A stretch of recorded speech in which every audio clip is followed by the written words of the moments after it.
दोस्तों, आज की कहानी एक सच्ची घटना पर आधारित है, जिसमें एक टाउन में अचानक से कुछ बच्चे रातों रात गायब हो जाते हैं और उन्हें ढूंढते हुए कुछ ऐसे राज सामने आते हैं जिसे देखकर आपके भी पैरों तले जमीन खिसक जाएगी।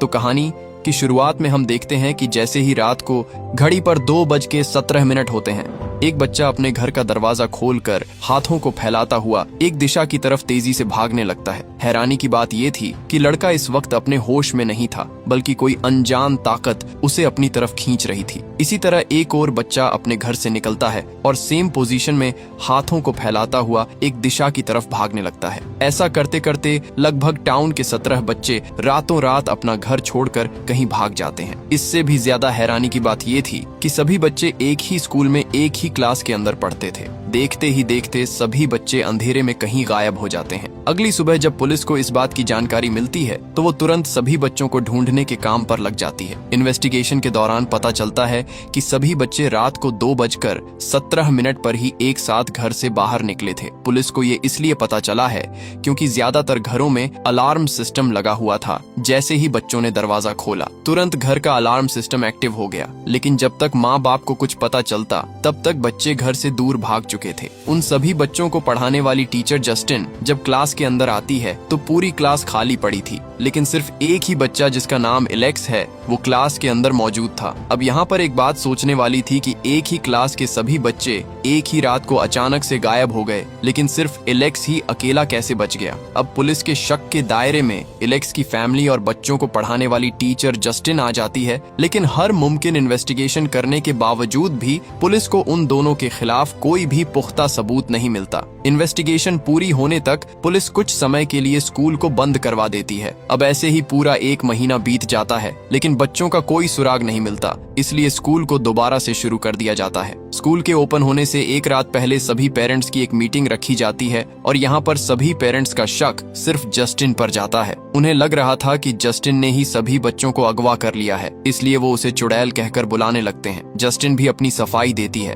लेकिन इससे कुछ ज्यादा फर्क नहीं पड़ता, बल्कि माहौल और बिगड़ने लगता है। इसलिए प्रिंसिपल मार्क्स उसे पीछे वाले दरवाजे से निकालकर घर जाने के लिए कहता है। पेरेंट्स का गुस्सा इस हद तक बढ़ गया था कि वो जस्टिन को मौत के घाट उतारने पर उतर आए, लेकिन सही मौका रहते जस्टिन अपनी गाड़ी में बैठकर घर की तरफ निकल जाती है। इसके बाद घर के अंदर जस्टिन जब अकेली थी, तभी कोई बाहर से दरवाजे को जोर से खटखटाता है। जस्टिन जब बाहर जाकर देखती हैं, तो वहाँ पर कोई भी मौजूद नहीं होता और तभी वो देखती है कि कोई उसकी गाड़ी पर बड़े अक्षरों में विच लिखकर चला गया है। जस्टिन को ये देखकर बहुत बुरा लगता है। अब अगले दिन प्रिंसिपल जस्टिन से बात करता है और उसे कुछ दिनों के लिए स्कूल से दूर रहने के लिए कहता है, क्योंकि कल रात हुए हादसे के बाद उसका स्कूल से दूर रहना ही बेहतर होगा। जस्टिन एलेक्स से मिलने की परमिशन मांगती है, लेकिन प्रिंसिपल उसे साफ साफ मना कर देता है। इसके बाद जस्टिन पुलिस स्टेशन में अपनी गाड़ी की रिपोर्ट दर्ज करवाने जाती है और यहीं पर वो अपने पुराने दोस्त पॉल से मिलती है, जो कि एक पुलिस ऑफिसर था। रात को दोनों एक बार के अंदर इकट्ठे होते हैं। जस्टिन पॉल को वो सब बता देती है जो कुछ भी उसके साथ कल हुआ था। पॉल उसे हिम्मत रखने के लिए कहता है। अब अगले दिन जस्टिन पॉल को पुलिस स्टेशन छोड़कर एलेक्स पर नजर रखनी शुरू कर देती है। वो चुपके से उसका घर तक पीछा करती है। जस्टिन देखती है कि एलेक्स के डोर बेल बजाने से पहले ही किसी ने दरवाजा खोल दिया। जैसे ही एलेक्स घर के अंदर चला जाता है, उसके कुछ देर बाद जस्टिन दरवाजे पर आकर डोर बेल को बजाती है, लेकिन कोई भी दरवाजा नहीं खोलता। जस्टिन थोड़ी हैरान हो जाती है, क्योंकि कुछ देर पहले ही एलेक्स के लिए किसी ने दरवाजा खोला था। घर के अंदर क्या चल रहा है उसे देखने के लिए जस्टिन पीछे वाले बैकयार्ड में चली जाती है, लेकिन घर की हर खिड़की और दरवाजे पर अखबार चिपकाए हुए थे। जस्टिन एक छोटी सी दरार से अंदर झांकने की कोशिश करती है और अंदर का नजारा देखकर वो बुरी तरह घबरा जाती है, क्योंकि उसे अंदर 2 डरावने लोग चुपचाप बैठे हुए दिखाई दिए थे, जिन्हें देखते ही जस्टिन डर के मारे पीछे हट जाती है और गलती से उससे कुछ सामान नीचे गिर जाता है। लेकिन शोर होने के बावजूद भी दोनों अपनी जगह से 1 इंच भी नहीं हिले, जैसे किसी ने उन्हें स्टैचू बना दिया हो। घबराहट में जस्टिन जल्दी से यहाँ से निकलती है और तुरंत प्रिंसिपल मार्क्स को फोन करके सब कुछ बता देती है, लेकिन मार्क्स उसकी बात सुनने की बजाय और गुस्सा हो जाता है, क्योंकि उसने उसे पहले ही एलेक्स और उसकी फैमिली से दूर रहने के लिए कहा था।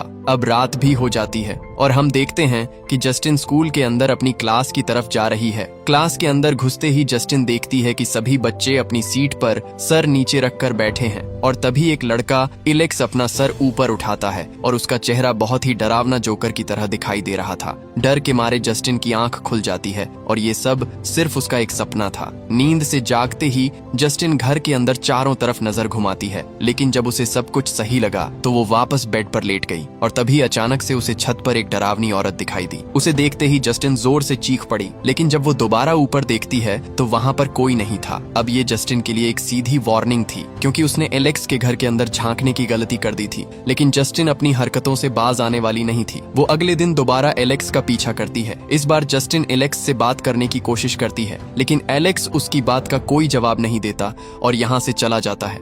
जस्टिन भी उसके पीछे जाती है और दरवाजे को लगातार खटखटाती रहती है, लेकिन इस बार भी कोई दरवाजा खोलने नहीं आता। जस्टिन फैसला करती है कि वो आज पूरी रात घर के बाहर गाड़ी के अंदर रहकर ही दिखेगी कि आखिर घर के अंदर चल क्या रहा है। अब रात भी हो जाती है और जैसे ही जस्टिन की आंख लगी तभी घर का दरवाजा अपने आप खुलता है और अंदर से एक औरत हाथ में कैंची पकड़े तेजी से उसकी तरफ बढ़ने लगती है। पास आकर औरत देखती है कि जस्टिन सो रही है तो वो चुपके से पीछे से आकर उसके कुछ बाल काट लेती है और बिना उसे कोई नुकसान पहुंचाए घर के अंदर वापस चली जाती है। अब यहाँ से सीन शिफ्ट होकर आर्चर के ऊपर चला जाता है। अब आगे की कहानी हम आर्चर के नजरिए से देखने वाले हैं। आर्चर एक बहुत ही बेहतरीन और होनहार आर्किटेक्ट था, लेकिन इस वक्त वो ज्यादातर समय अपने घर में ही पड़ा उस दिन की सीसीटीवी फुटेज को देखता रहता था, क्योंकि उन्हीं बच्चों में से एक उसका बेटा भी था जो उस रात घर से भाग गया था। आर्चर हर रोज पुलिस स्टेशन में जाकर इन्वेस्टिगेशन की जानकारी लेता रहता, लेकिन पुलिस की तरफ से हर रोज एक ही जवाब सुनने को मिलता कि इन्वेस्टिगेशन अभी चल रही है और वो जल्द ही बच्चों को ढूंढ लेंगे। पुलिस के इसी जवाब को बार बार सुनकर आर्चर चिढ़ जाता है और उस दिन पेरेंट्स मीटिंग में आर्चर ही अकेला ऐसा बंदा था जो जस्टिन को चुड़ैल बुला रहा था। आर्चर को पूरा यकीन था कि जस्टिन ने ही उसके बेटे को किडनैप किया है, इसलिए वो दिन रात जस्टिन पर नजर रखनी शुरू कर देता है। और यहाँ पर हमें पता चलता है कि उस रात जस्टिन के घर का दरवाजा आर्चर ने ही खटखटाया था और उसकी गाड़ी पर विच भी उसी ने ही लिखा था। अब उसी रात आर्चर अपने घर पर आकर आराम से सोने की कोशिश करता है, लेकिन तभी वो देखता है कि घड़ी पर 2:17 हो चुके हैं और तभी उसे नीचे से अपने बेटे की आवाज सुनाई देती है। आर्चर जल्दी से सीढ़ियां उतरकर बाहर की तरफ भागता है और देखता है कि उसका बेटा उसी पोजीशन में एक निश्चित दिशा की तरफ तेजी से भागे जा रहा है। आर्चर भी उसका पीछा करता है और घुमा फिराकर आर्चर अपने ही घर के सामने पहुंच जाता है। उसके घर के ऊपर एक बहुत बड़ी गन दिखाई दे रही थी, जिस पर साफ अक्षरों में वही 2:17 लिखा हुआ था। दरअसल उसका बेटा बताना चाहता था कि जब भी वो उसे बचाने आए तो अपने साथ गन जरूर लेकर आए, लेकिन आर्चर निहत्था ही अपने घर के अंदर घुस जाता है। खुशकिस्मती से उसे अपना बेटा एक कमरे के अंदर मिल जाता है। आर्चर अपने बेटे से पूछता है कि वो कहां पर चला गया था, लेकिन तभी उसका बेटा अचानक से एक भयानक चेहरे में बदल जाता है और ये वही चेहरा था जो कि जस्टिन को भी सोते हुए दिखाई दे रहा था। अब उस डरावने चेहरे को देखते ही अचानक से आर्चर की आंख खुल जाती है और ये सब उसका सिर्फ एक डरावना सपना था। अब आर्चर को अच्छी तरह से याद था कि उसका बेटा किस दिशा में भागा था और पेशे से भी आर्चर एक आर्किटेक्ट था, इसीलिए वो नक्शा उठाकर समझने की कोशिश करता है कि इस दिशा से सीधा भागता हुआ उसका बेटा कहाँ गया होगा। लेकिन एक घर से काम नहीं बनने वाला था, इसीलिए वो दूसरे परिवार के पास जाता है जिनका बच्चा भी उस रात गायब हो गया था। यहाँ पर भी सीसीटीवी फुटेज देखने पर आर्चर को बच्चा उसी दिशा में भागता हुआ दिखाई देता है, इसलिए वो नक्शे के अंदर एक और सीधी लाइन खींचता है, जिससे आर्चर को पता चलता है कि दोनों तरफ से भागने वाले बच्चे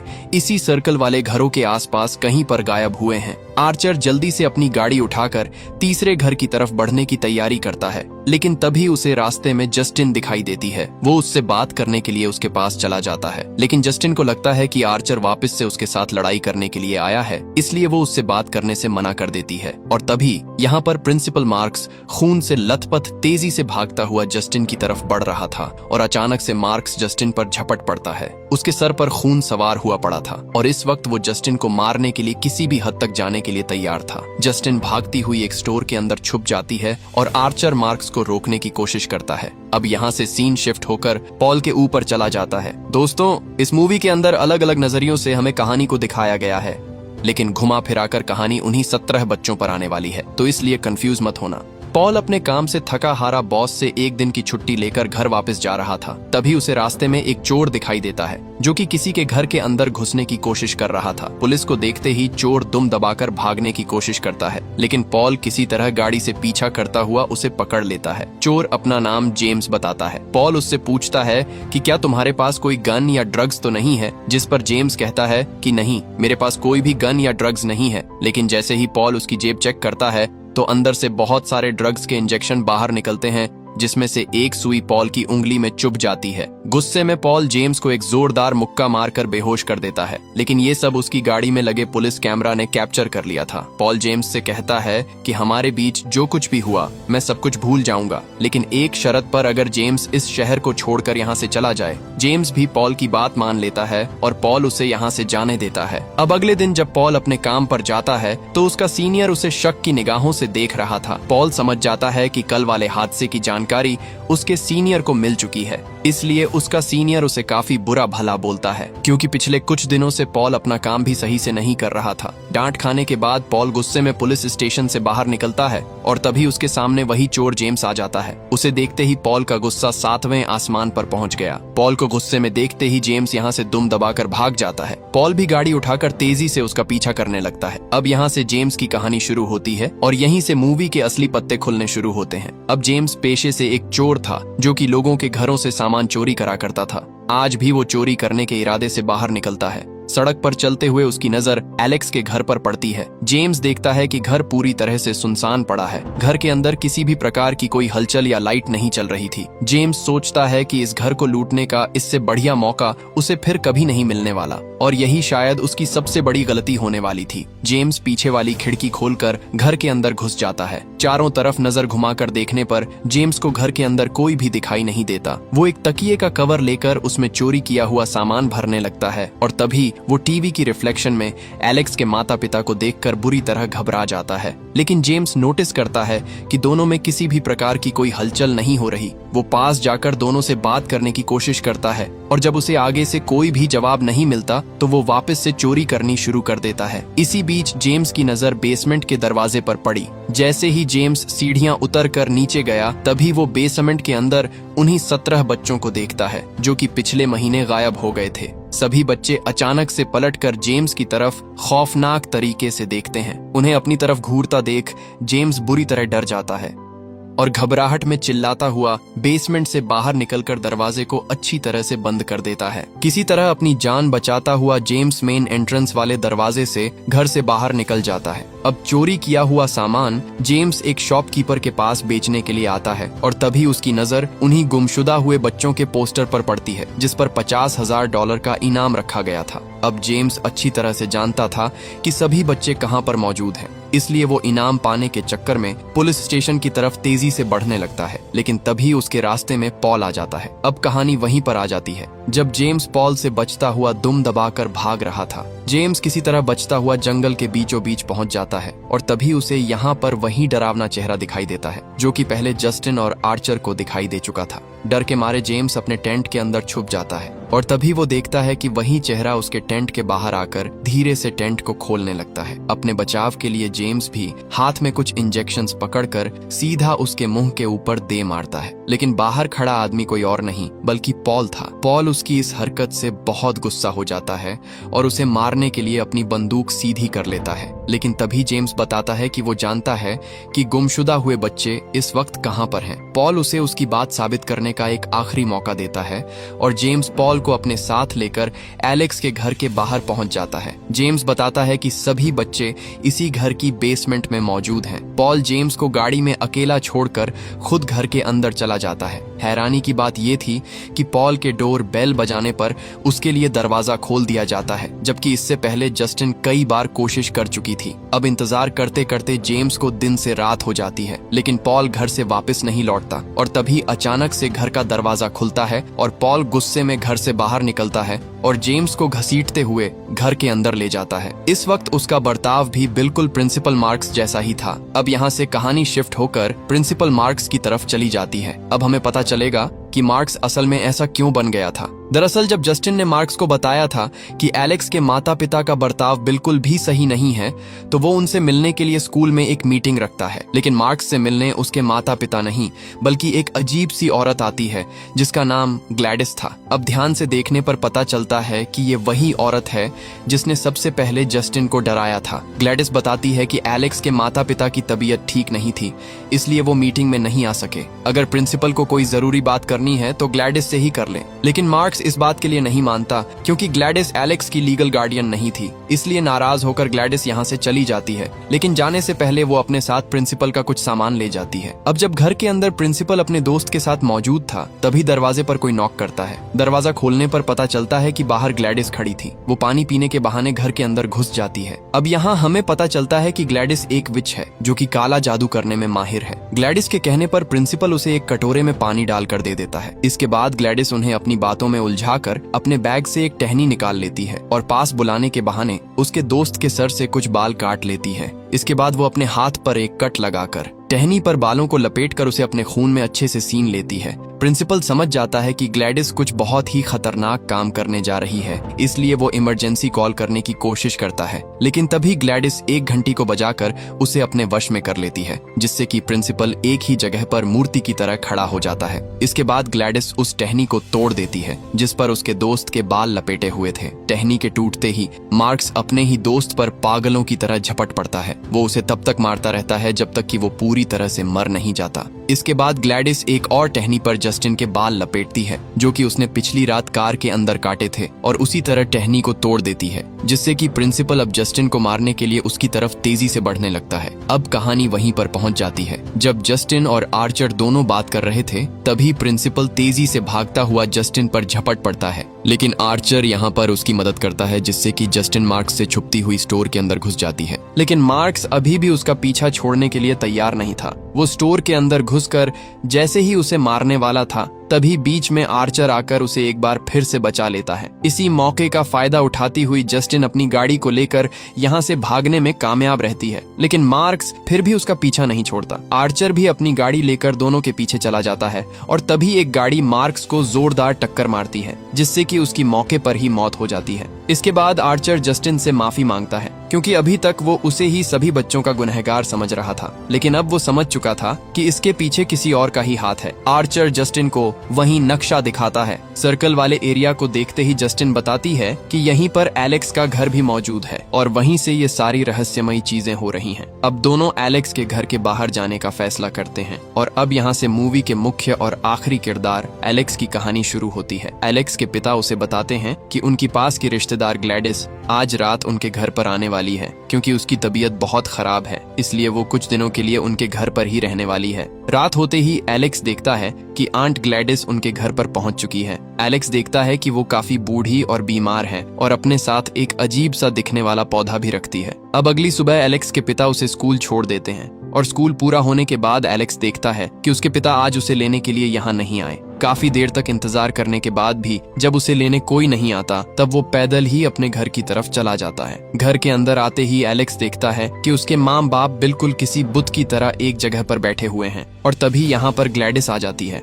वो एलेक्स को समझाती है कि उसके माँ बाप बिल्कुल ठीक है, लेकिन एलेक्स को ऐसा बिल्कुल भी नहीं लग रहा था। वो पास पड़ा पानी का ग्लास उठाकर अपने पिता के मुंह पर दे मारता है, लेकिन इससे भी उसके पेरेंट्स को कोई फर्क नहीं पड़ता। ग्लैडिस उसकी इस हरकत से बहुत गुस्सा हो जाती है और उसे बिना कुछ खाए चुपचाप उसके कमरे में भेज देती है। अगली सुबह एलेक्स को स्कूल भेजने से पहले ग्लैडिस उसे बताती है कि यहाँ घर में जो कुछ भी चल रहा है उसके बारे में एलेक्स किसी को कुछ नहीं बताएगा। ग्लैडिस उसे अपना काला जादू करके दिखाती है और एलेक्स के पेरेंट्स नुकीले चम्मच उठाकर अपने चेहरे पर जोर जोर से मारने लगते हैं। अब ये सब देखने के बाद एलेक्स वादा करता है कि वो इस बारे में किसी से कोई बात नहीं करेगा। अब ऐसे ही दिन निकलने लगते हैं। एलेक्स रोज स्कूल जाता है और वापस आकर अपने माता पिता को खाना खिलाता है। ऐसा करते हुए उसे कई दिन निकल जाते हैं और जब एक रात वो अपने कमरे में सो रहा तभी उसे बाहर से कुछ आवाज सुनाई देती है। बाहर जाकर एलेक्स देखता है कि ग्लैडिस की हालत बहुत ही नाजुक है। ग्लैडिस एलेक्स को अपने पास बुलाकर कहती है कि अगर तुम मेरा एक काम कर दोगे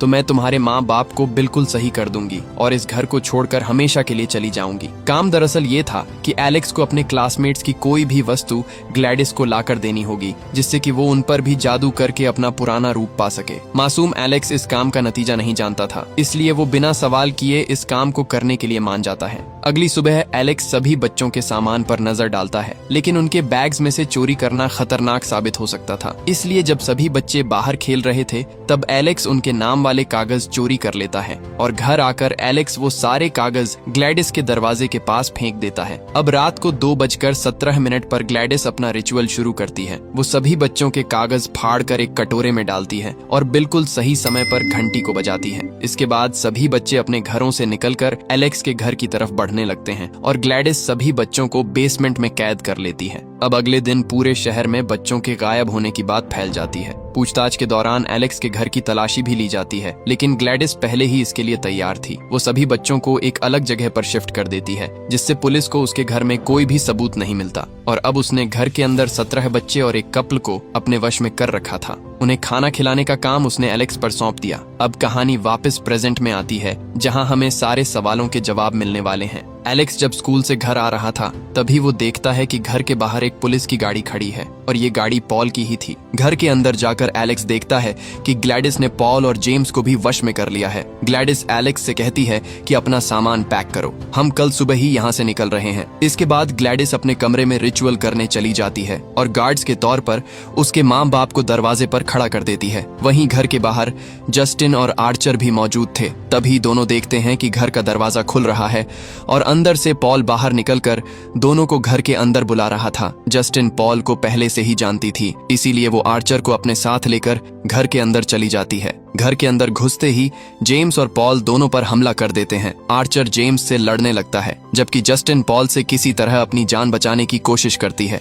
लेकिन पॉल उसे पकड़कर उसका गला दबाने लगता है। इसी बीच जस्टिन के हाथ एक कटर लग जाता है जिससे वो पॉल का चेहरा छील देती है, लेकिन पॉल के सर पर खून सवार था, इसीलिए जस्टिन उसी की गन निकालकर उसके सर में शूट कर देती है जिससे कि पॉल वहीं पर मारा जाता है। दूसरी तरफ जेम्स आर्चर पर भारी पड़ रहा था। वो उसे मारने ही वाला था कि तभी पीछे से जस्टिन आकर उसके सर में गोली मारती है। आर्चर देखता है कि सभी बच्चे बेसमेंट के अंदर खड़े हैं और उन्हीं बच्चों में वो अपने बेटे को ढूंढने लगता है, लेकिन अंधेरे में से ग्लैडिस बाहर निकलकर उसका लॉकेट निकाल लेती है और उस पर भी अपना काला जादू करके उसे अपने वश में कर लेती है, जिससे कि आर्चर जस्टिन को मारने के लिए ऊपर चला जाता है। वही एलेक्स अपने पेरेंट्स से बचता हुआ ग्लैडिस के कमरे में घुस जाता है। यहाँ पर ग्लैडिस की काले जादू वाली टहनी और बालों वाली बिग पड़ी थी और क्योंकि ग्लैडिस को देखकर अब एलेक्स को भी इसका इस्तेमाल करना आ चुका था, वो टहनी पर ग्लैडिस के बाल लपेटता है और उसे बीच में से तोड़ देता है, जिससे होता ये है कि जो बच्चे अभी तक बेसमेंट में शांत खड़े थे वो अचानक से पागलों की तरह दौड़ते हुए ग्लैडिस को मारने के लिए उसके पीछे पड़ जाते हैं।